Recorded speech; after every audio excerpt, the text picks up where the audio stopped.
আমাদের সহকর্মী মনিরের কাছে যাই। তিনি দৈনিক বাংলা মোড়ে আছেন। ছাত্র আন্দোলনের সময় সব ধরনের হত্যার প্রতিবাদে রাজধানীর দৈনিক বাংলার মোড়ে গণমিছিল করবেন ছাত্র জনতা।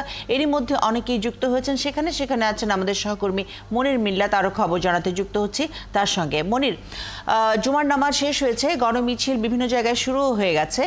দৈনিক বাংলার মোড়ে কি অবস্থা দেখতে পাচ্ছেন?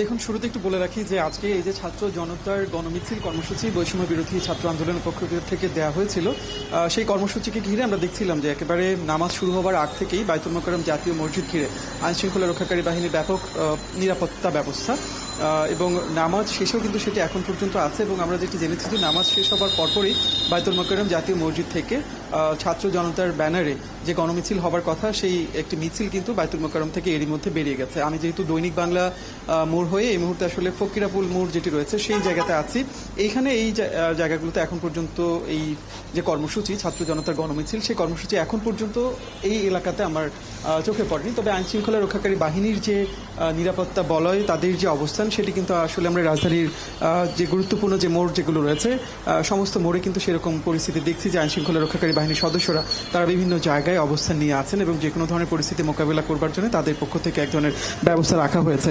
আর বৈষম্য বিরোধী ছাত্র আন্দোলন যেটি বলেছিল যে আজকের এই কর্মসূচি মূলত জুমার নামাজ শেষে দেশের প্রতিটি মসজিদ থেকে গণমিছিল বের করবার আহ্বান তারা জানিয়েছিলেন। ছাত্র জনতার গণমিছিল শুধুমাত্র বাইতুল মোকাররম নয়, আপনার ফকিরাপুল, মতিঝিল এর আশপাশে অনেকগুলো মসজিদ রয়েছে, যে কারণে আমাদের নজরটা আসলে এদিকেই ছিল যে এদিকের পরিস্থিতি আসলে কেমন থাকে। তবে এখন পর্যন্ত মতিঝিল, ফকিরাপুল, দৈনিক বাংলা হয়ে আপনার শাহজাহানপুরের এই যে অংশটুকু রয়েছে সেই জায়গাতে আসলে এখন পর্যন্ত আমরা কোনো মিছিল দেখিনি।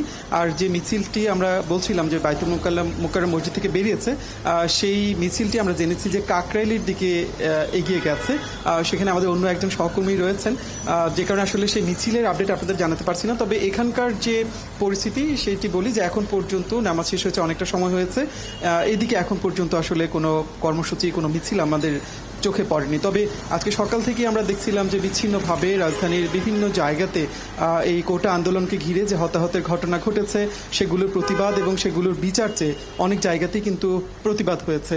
রাজধানীর বিভিন্ন জায়গাতে, কেন্দ্রীয় শহীদ মিনারে সেখানে চিকিৎসক, নার্সরা সেখানে দাঁড়িয়েছিলেন। পাশাপাশি আপনার আরও বেশ কিছু জায়গা থেকে আমরা খবর পাচ্ছিলাম যে সেখানেও বিভিন্ন শিক্ষা প্রতিষ্ঠানের শিক্ষার্থীরা তারা সড়কে বেরিয়ে এই ঘটনাগুলোর তারা প্রতিবাদ জানাচ্ছিলেন এবং বিচার চেয়েছিলেন। তবে সবচেয়ে বড় কর্মসূচিটি ছিল দুপুরের পর, জুমার নামাজের পর গণমিছিল কর্মসূচি।